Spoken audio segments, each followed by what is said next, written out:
বিশ্ববাজারে গত ৩ সপ্তাহের মধ্যে সর্বোচ্চ মূল্য পর্যায়ে পৌঁছেছে সোনার দাম। বৃহস্পতিবার যুক্তরাষ্ট্রের স্পট মার্কেটে সোনার দাম 0.4% বেড়ে প্রতি আউন্সে ৪,২১৫.৮৭ ডলারে পৌঁছেছে, যা গত ২১ অক্টোবরের পর সর্বোচ্চ।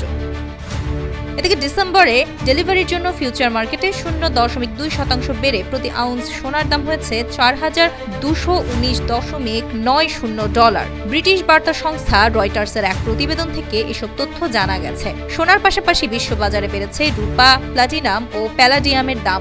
বৃহস্পতিবার স্পট মার্কেটে ১.৪% বেড়ে আউন্স প্রতি ৫৪.১৫ ডলারে পৌঁছেছে রূপার দাম, যা গত ১৭ অক্টোবরের পর সর্বোচ্চ।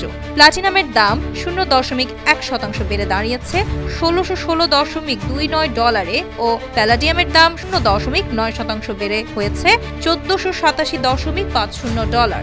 এদিকে দেশের বাজারে বর্তমানে সবচেয়ে ভালো মানের বা ২২ ক্যারেটের ১ ভরি সোনা ২,০৮,৪৭১ টাকায় বিক্রি হচ্ছে। এছাড়া ২১ ক্যারেটের ভরি প্রতি সোনার দাম এখন ১,৯৯,০০০ টাকা এবং ১৮ ক্যারেটের প্রতি ভরি সোনার দাম ১,৭০,৫৬৩ টাকা এবং সনাতন পদ্ধতির প্রতি ভরি সোনার দাম ১,৪১,৮৫৮ টাকা।